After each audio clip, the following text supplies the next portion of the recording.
Välkomna till Teach Me Sweden. Det här är en historiepodcast där två komiker försöker lära varandra svensk historia. Jag heter Erik Broström. And I'm Jonathan Rollins, and in this episode I'll be teaching Erik about mystical people in another country that will come to this wonderful land. Och namn som är lätta att uttala för Jonathan.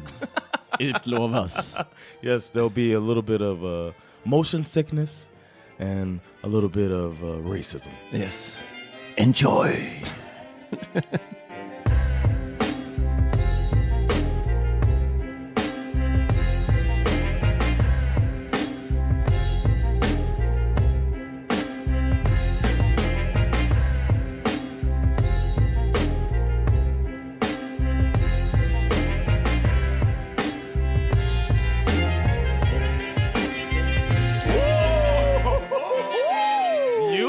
You look nice, my friend.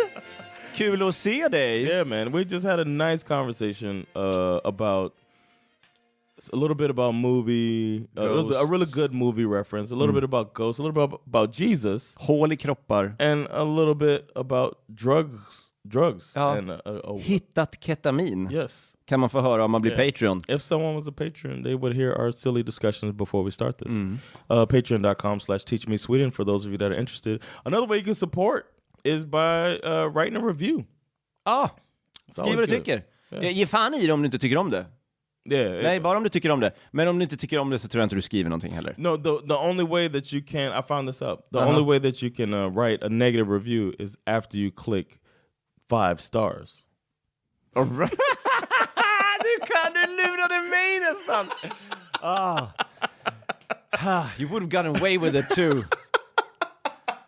So you just said 5 stars. Well, I don't know you're doing it. Yeah.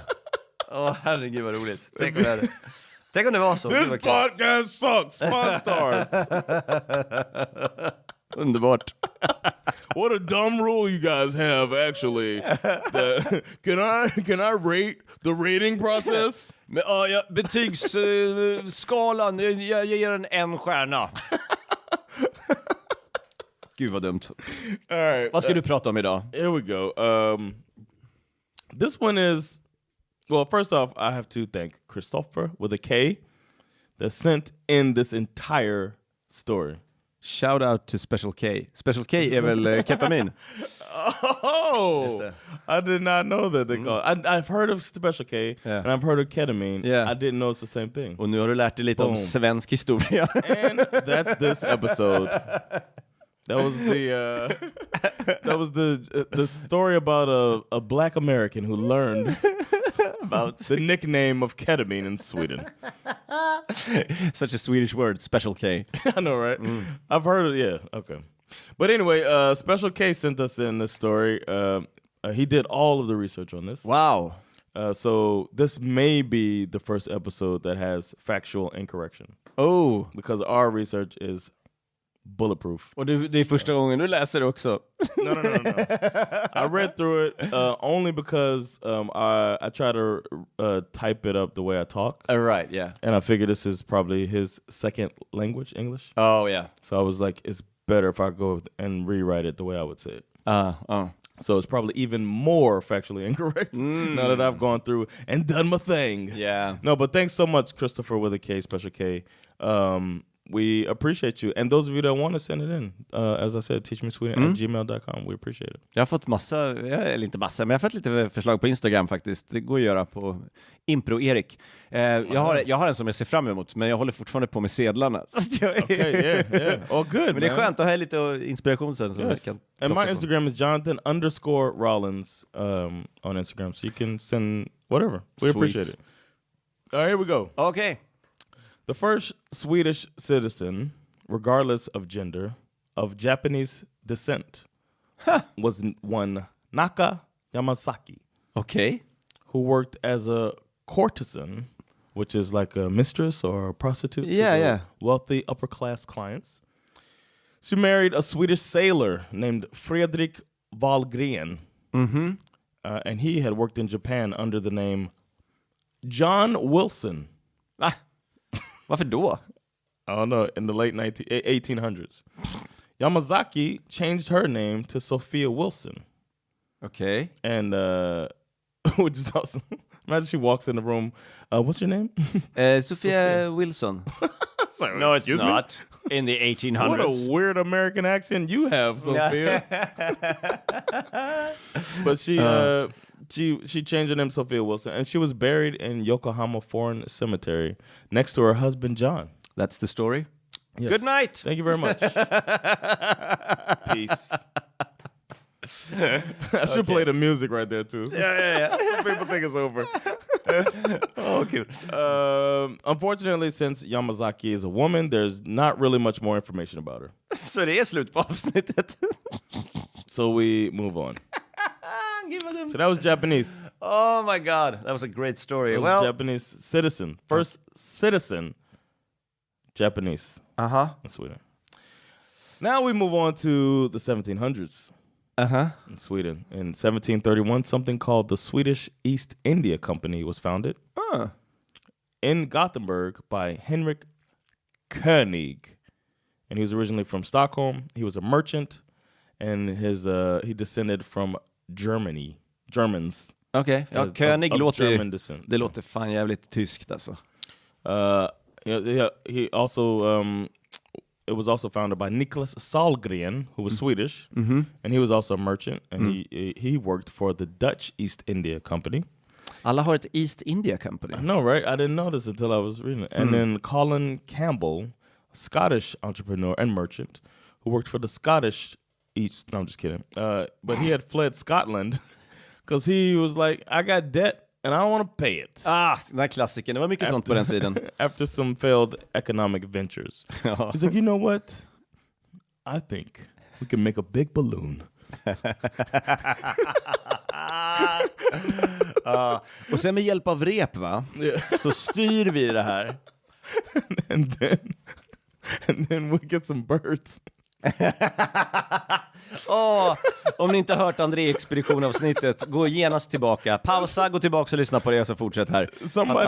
Somebody stopped me on my way back from the gym who lived in my neighborhood. Shout out to that person who was listening to us at the time. Vad roligt. And he said that his kid was like crying in the backseat, and he laughed so hard at the bird part that he had to turn it off because his wife was like, our newborn is crying and you're up there laughing because of us. I took it as a huge compliment. Ja, underbart. Men det var så rolig, underbar historia. They're divorced now. All right. Kid is dead. All right, so we're talking about Henrik König, and he eventually ended up in Gothenburg after living in Ostend, Belgium. Men får jag bara inflika så att jag inte missar något. Kommer John Wilson och hans japanska fru... That's just over. Det är bara över. That's just over. Jag har inte riktigt förstått varför du berättade det, men det kommer säkert. Yes, exactly. Okay. I'll probably have to tell you anyway at the end. As I said, I didn't write it. I didn't write this shit, man. Plus att det är jag. Finns det en trögare människa liksom? But there is a connection. It's a connection that maybe you'll catch on. I'll catch it. Okay. You'll get it. Yeah. So they ended up in Gothenburg, but he had lived in Ostend, Belgium, which was then part of the Netherlands. Yeah. He was there for a couple of years. Sahlgren and Campbell, his partners, had come up with the idea of the Swedish East India Company after a meeting in Ostend and discussing it. So they're all like, let's get this thing going, man. Alla har ett East India Company. Yeah, Vi måste också ha ett. We gotta plunder. It's like a different version of Vikings. Yeah. So we're going to do Vikings with a capitalist spin. The plan was set in motion when they met König, who, through his brother Christian, had connections with King Frederick I. Oh. Han har väl inte pratat så mycket om, va? No, not yet. Nej. This is a little foreshadowing.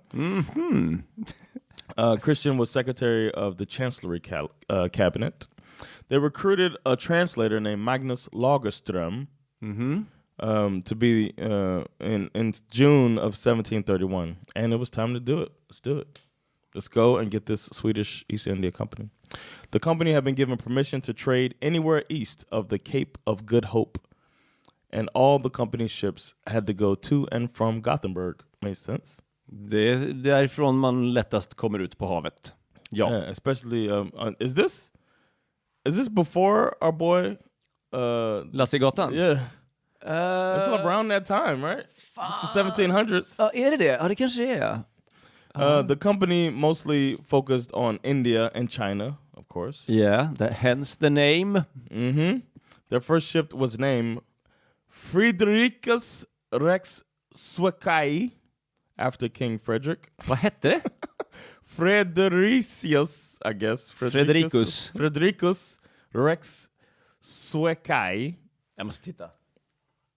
Swekai. Swasei. Ja, det är nog svenskt. Right, det måste vara. Sweka is Spanish for Sweden.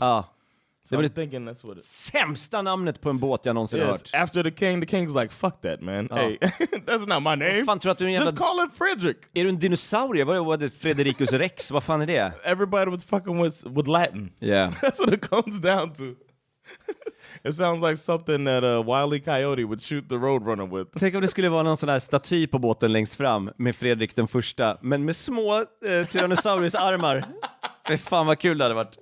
And they can never like be threatening because they're trying to say, we pull over, this is the Fredericus Rex. Get the fuck out of here. Frederick and the ship left Sweden on the 9th of February, 1732. And Campbell was on the ship as well. The ship was captured by the Dutch. Såklart. In modern-day Indonesia. Okay. But the Dutch let them go after some time and let them go, and they went to Guangzhou, China. Back then known to the Europeans as Canton. Canton? Or Canton, I guess.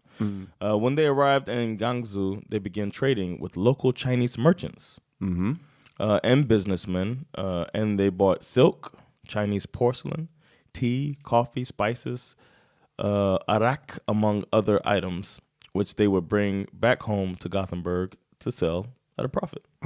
Just like the, little trading. The ships went back and forth between Gothenburg and Guangzhou in China and the Bengal region, British India, buying, selling, and successfully conducting profitable trade in the East Indies. Snyggt. The company continued trading until 1746, when they had to renew their permit that they had previously received. Tillstånd för vad? Att segla eller? Yeah, to trade like to this. Trade, okay. Yeah, and their last one was only for a period of 15 years. Can I get a permit to go? Sure, it was 15 years. Yeah, go for it. Här, pröva 15 år och se hur det känns. That's how long it took to go. It's a test period, okay? This is 3 trips long. Yeah. So the new permit was going to be, after this renewal, it's going to be 20 years. 1740. It's crazy. The life expectancy back then was way shorter too. So it's like you get a permit for half your life. Here you go. 1746 and 1766 was this permit. So the company was like, all right, we got this permit. We got to increase our staff numbers. So besides the original 3 and the secretary, there were now also Theodor Anka Krona, Anders Plomgren, and Abraham Grill. And they were all businessmen in Stockholm. They're all a part of this Swedish East Asia. Okay. Rich motherfuckers. Rich mammaknullare. Oj. Fan, det är så sjukt att jag tycker inte att det låter grovt när jag säger det på ditt språk. Men när du säger det, jag bara så, gud, vad säger du för någonting? How about this? I don't want to say that. So I was talking to my mother-in-law. Yeah. And I was trying to tell her a joke. Yeah. And the guy says motherfucker, but I didn't want to say motherfucker. So I said mammaknullare. Oh, really? And she was like, shit. Like, I should have done that. Yeah, no. Maybe I should have just not said the joke. I don't know but she had to hear it. Can't you say the MF or something? But to my mother, I would say MF. Yeah. Because I'm not allowed to curse at my mother. Yeah. So I say MF. Yeah. MFing. But shut your MF in mouth is what he said. But everybody knows what it is. Yeah. Louis C.K. has a joke that you're making me say it in my head, yeah. Now I said director Abraham Grill brought his adult son, Jean Abraham, in on the company, and he accompanied one of the ships on its voyage from Gothenburg to Guangzhou. Jean Abraham traded and interacted with several Chinese and European merchants in Guangzhou, and one of them was named Phuongkiwa. That's what I'm going to call him. Phuongkiwa. Yeah, go for it. I'm not going to try. Growing up in a rather poor family of fishermen in Gangsu, in Fujian, his father, Puuchai, moved the family southwestwards to Gangsu. Listen up, people who are sending these. Just call them Roy or something, so give us a chance. I know people who write these to me. I think they're doing it just to get me to say names. Second. It's working. So they moved the family southwestwards to Gangsu, where Phuongkiwa eventually learned to communicate in Spanish and English. Which earned him good business with the multiple European merchants and traders in Gangsu. Så han började handla med de här svenska merchantsarna nu? Because he learned the language. Men han hade inte svenska? No. But it's not like the Swedish... I mean, we just named their whole staff. It was like 6 people. Yeah. So it's like... True. Yeah. Because there was what's the big one? East India Trading Company was the biggest one. Yeah. A portrait of Phuongkiwa hangs in Gothenburg's Stadsmuseum, which he wears, according to Professor Jan Wirgen from the Museum of Far Eastern Antiquities, a robe of a third-rank mandarin, which is an orange. What if he's had? With a sapphire hat pin in his hat. And gotta go see it. He achieved this rank in 1780. And here's a picture. Ooh. Right here. I will put it on our Patreon. Den där ska vi ha upp på Patreon. Ja, fin. Yeah, that's what he looked like. It's a painting, though. Yeah, so we don't know. Yeah, his this was a selfie. He painted that. He painted a selfie. It was painted by an unknown Chinese painter in 1700s. The Swedes saw Phuongkiwa as a good friend and business partner. They were seen as naive by the other Europeans, though. The Swedes were, because they're new to the game. Yeah. This trading thing, they started their own company, probably because they're small too, and they're just like, what do the Swedes know? So Phuongkiwa maintained trade and good relations with the Swedes, though. He was like, I could work with them. Men det var ingen annan som ville handla med honom. He was just the main one that could dealt with them. Like they knew they had a good thing. Okay. He facilitated negotiations between the Swedes and the Dutch. Because the Swedes were complaining about the Dutch. Ja, de var ju svin. De höll på att tillfångata dem och grejer. They were selling punch. Oh, punch! And the Swedish captain had trouble keeping his crew away from the alcohol. If that's not the most Swedish thing. Instead of saying to your crew, stop fucking drinking. The Swedish guys like... Hur konflikträdd är man inte? Kan ni prata med the Dutch? För att mina mannar dricker och jag vill inte skapa dålig stämning. De älskar punch. Det är det. De älskar punch. So Phuongkiwa, somehow he got the Dutch to stop serving punch through negotiations. That's crazy. And this is the story of konflikträdslan. No, I'm just kidding. He also bought cloth from the Swedes that other merchants didn't want to buy. Because they said it was poor quality. So the Swedes had they probably got scammed. They said they considered them naive. So like, this is trash, but I'll figure a way out. You know, which is smart on his part. Ja. Men de sålde dåligt tyg till honom. Yeah. But he was the only one that'll buy. The other people like, get that bullshit out of here with your weird accents. Get the fuck out of here. With your round eyes, weird accents, and bright skin, okay? This time around, they're tough, but when it was Vikings, I bet they shut the hell up. But we got some good cloth here. Don't you want it? It's got holes in it now. Get out of here. It's a holy cloth. We don't even believe in Jesus.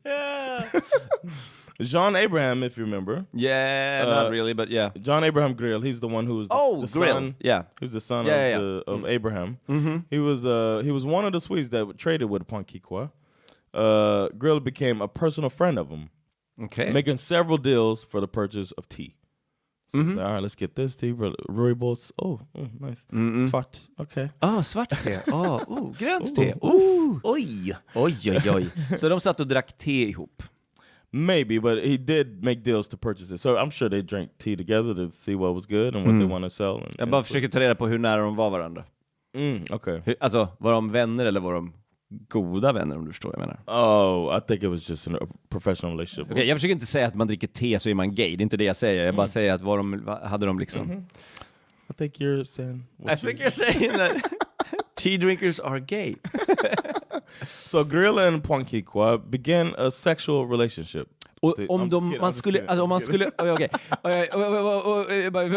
Jag menar också inte att man är en sämre människa ifall man dricker te och är gay. This is the story of the first teabag. God damn it. Ever happened. Jag ville verkligen inte. Jag vet inte varför jag öppnade min mun. Fell asleep and jag bara öppnade munnen och märkte att det här kommer inte gå någonstans. Jag kommer bara se ut som en idiot. Jag ber om ursäkt för hela den här setupen. Det är klart att de får vara det om de vill. De behöver inte dricka te. De kan dricka te eller inte dricka te. Yeah, why can't they go? How do I get out of this fucking corner? I'll just keep talking. Okay, sure. I'll keep reading. Sure. They also made private deals, which led to Grill buying from Pwankiqua at a lower price than other European merchants. Är man bra vänner så är det klart man får bättre pris. From Britain and the Netherlands for sexual favors. No, I just added this. Nicholas Sahlgren, one of the 3 original founders of the Swedish East India Company. Hur gammal är han nu då? I don't have his age. Okay. He invited Pwankiqua to visit Gothenburg, and he supposedly lived there a short while. Aha. More than likely, Grill had told Sahlgren of this friendly, successful Chinese businessman, and Sahlgren probably wanted to meet him in person. We don't have the full, you know what I mean? Yeah. However, while Pwankiqua maintained amicable relations with Grill and the rest of the Swedes, he never came here on record. So we don't know if he actually... okay. Yeah, so it's like, there's no proof that he came. He did, however, give a painting of himself to Sahlgren. Which is kind of weird. Folk kanske såg målningen och bara, han är här! Vad platt han är! Oh my goodness, did you see that man with the pin in his hat? Han har guldram runt sig. Yeah, but it was like a gift to him because he regarded him as a friend like Grill. Okay. And several contracts between them are kept in the Gothenburg University Library. So like they were working together to spread. This is why there's so much Asian culture in Sweden. They're so familiar with it, I would say. There is? Is it? Is there? There's a sushi restaurant around the corner. Vad dumt. I don't know. Det var här det etablerades. Pwankiqua was also an advisor to the Swedish East India Company. He died on the 10th of January in 1788 at the age of 74 in Guangzhou, having never been able to visit his Swedish friends in their homeland. He was survived by 7 sons. Shit. He was the pride and joy of China. Wow. No, I'm just... 7 sons though. I think they're like, oh, good job. We don't have to kill any of those. Nej, men vet vi att de var i en konsekutiv följd? Det kan ju varit några barn som försvann emellan, det vet man inte. He had 12 kids, but 12 födda, 7 söner. So now we know that Sweden and East Asians have some sort of established relationship. But the first Asian man still yet to set foot in Sweden. Enter Choi Afok, who came to Sweden in 1786, 2 years before Pwankiqua's death. Okay. Unlike the savvy businessman Pwankiqua, there is much known about Afok, yet there's a common denominator in the two men's relationship to Sweden. Afok was a translator employed by the Swedish East India Company. Aha. Så det var förmodligen därför han var den första... Var han den första asiatiska människan i Sverige? Är det du säger? Yes. That's crazy. That's what this yes. Eller någon gång måste ju den första vara där, men det är bara lite så konstigt att ingen har varit 1780 on record. On record, we have sure. this woman, this Japanese woman that we talked about. Yeah. That's no first citizen. Yeah. Första svenska medborgaren. Yes. Okay. That is of Asian descent. Yeah. And now we have this person. Som en första. Yes. Första dokumenterade. Documented, yeah. In 1786, Gustav III is king of Sweden. He's so awesome. A man named Olof Lindahl worked for the Swedish East India Company, and he spent 7 years in Guangzhou, which is where all this stuff's going on, making business deals. At 38 years old, Lindahl was preparing to go on his last voyage to China for the company. Mm-hmm. Lindahl had spent 20 years constantly traveling for his company. He was tired of traveling and intended to work on location back in Sweden after this voyage. Yeah. But he wanted to end his career as director of the company, kind of like Grill, Sahlgren, Campbell, and the others. Mm-hmm. In his mind, the way to achieve this goal was to pull off a real PR stunt. Okay.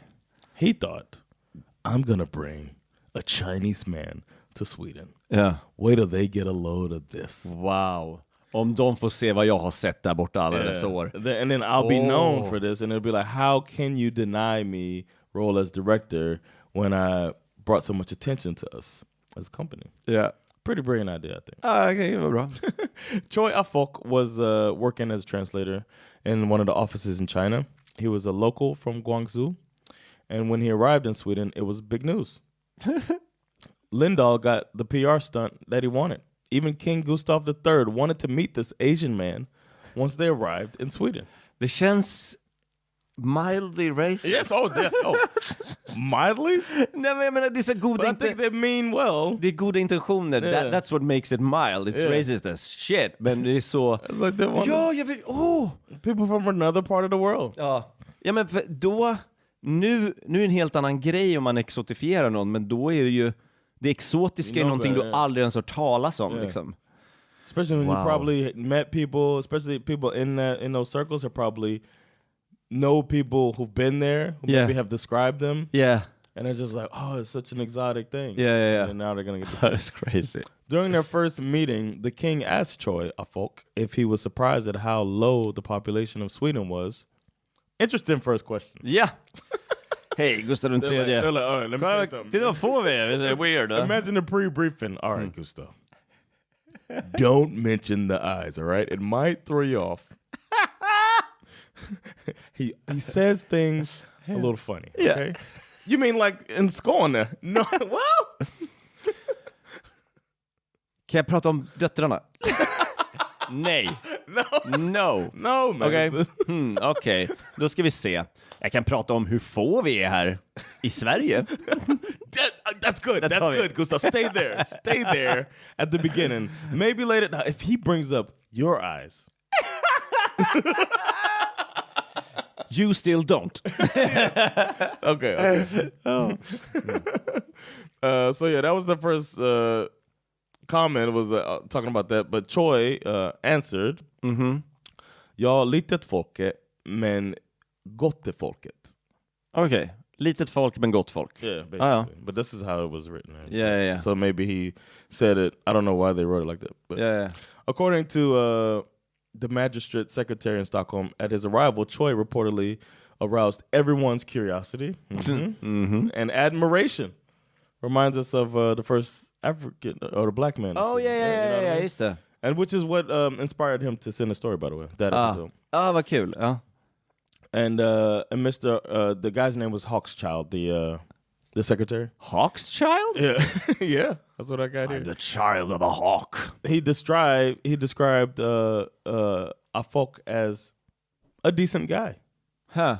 Which is like a glowing review in Sweden. Yeah, he's decent. Han är en skön kille. That's probably what he said. Skön kille. Ja, skön kille. Är Hawkchild barnet till Hawkeye i Avengers? Yes, except for Hawkeye is speaking about himself in the third person. No, in the first person. In the first... Yeah. Speaking about his ability in the first person. Okay, this is too much now. Sorry I brought it up. I-Hawk. I-Hawk. Oh, now he's... what's his name from Star Wars? I-Hawk. Hawkeye am I? Troy was painted by Elias Martin of the Royal Swedish Academy of Fine Arts. Uh-huh. And this Elias Martin would go on to be an internationally recognized painter in France and England. Okay. So this is who they chose to paint. This is, I guess, one of the top painters. His portrait of Choi Ah-fok is called The Chinese man? Porträtt av kinesen Afok. Damn. Det är väldigt informativt. Men det är inte direkt... No feeling involved. Man kan ju döpa tavlor till många saker. Men... They were like, stay away from any... We're not... And it just... Säg ingenting som är så här skönlitterärt, för det kan uppfattas fel. Utan bara, här är en målning av kinesen Afok. Så. Godkänt. Vad är det här då? Byggnad i staden. Det heter den här. Och det här är svart katt på gatan. Så. That's bad luck. Jag tänkte döpa den till bad luck. Nej! In the painting, Choi Afok is seen in the middle with the Countess Aurora Taube on his left side and Olaf Lindahl, of course, on his right side. Because Olaf is out here. He's obviously... Klart han vill vara med på den. He's made his stamp. Here's the painting. Nej. I'll post this as well. Okay. That's not bad, man. No, that's fine. Yeah, it's not bad. Yeah. I thought it was going to be, yeah, good. It feels like it could have gone a long way. Yeah. So that's the story of the first Asian man in Sweden. When he was born, how and when he died is not reported, but it's believed that he left Sweden, of course, I would assume so, and went back to China to continue working for the company in Guangzhou. As for the Swedish India Company, it eventually went bankrupt and folded in 1813, which is a long time after this. Ja, bra jobbat ändå. They went on 132 expeditions with 37 different ships. Så hur många testperiodskontrakt hann de få då? Let me see, 60. Yeah. No, 6. Okay. Jesus. Fan vad... Det blev väldigt... Egentligen blev jag borde inte vara förvånad. För att det är ju länge sedan. Men ändå inte. Och folk åkte med båt hela tiden.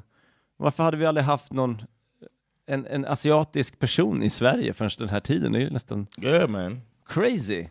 But, I mean, it's not like it was easy to travel. There's no planes, you know what I mean? No. When you think about that, man, it just makes the world so, like, how much smaller the world has gotten since then. And och just a relatively short time. Men att någon kunde vara så här, jag har bott där borta i flera år och jobbat. Yeah. Det är helt sjukt. Yeah. Man tänker på hur lång resa är och allt sånt, liksom. Tänk om man vill hem. Change your mind. I'm homesick. Fuck! Man är ju typ kanske tröttna på hemmet. And motion sick. And motion sick, yeah. Just throwing up for 5 months. Oh. Like, you don't know until you get on the boat if you're gonna be motion sick. Bara, jag har hemlängtan. Nej, nu är jag sjösjuk. Ta mig tillbaka. Så halvväg så måste man åka. Vi kommer aldrig hem. Herregud. Also, Christopher did some family research a couple years back, and one of his ancestors named Thunis Holmqvist was a deckhand on one of the East India ships. Hey, lägg av! Yeah. Shit, coolt. The specific ship wasn't named, but he was called an Ostindi Farare. I don't know what that means. Oh, a rider of the East Indies. Huh? Yeah. Bättre namn än den där Frederikus Tyrannosaurus Rex. Skiten. He lived in the Gothenburg, Västergötland area in the 1750s. Fan vad coolt. So that's a Special K's connection. Nice. To the story. I love connections. Yeah, man. Shout out to connections. So that's it. That was the earliest Asians. We have the first citizen. We have the first connection. Yeah. And then the first two actually set foot here. Fucking awesome. Och jag älskar att vi får in de här grejerna. Jag vill ha fler första från andra länder. Yeah, man. It's gonna start the first Ethiopian. I want the first Australian or something. Yeah. But that's it, man. Nice. Tusen tack. Yeah, man. Really appreciate både that. Till dig, Kristoffer. Yeah. Well, thank you so much for checking this episode of Teach Me Sweden out. It's you can hit us up, like I said, teachmesweden@gmail.com, patreon.com/teachmesweden, or you can support by doing a review, a good review, 5-star, and that helps us out as well. Men vi föredrar pengarna. Yeah, man. Eller pengar. Yeah. Yep. It's all about the money. Swish me at 044. No, but it's been Jonathan Rollins och Erik Broström teaching you Sweden. We'll catch y'all next time. Peace. Red.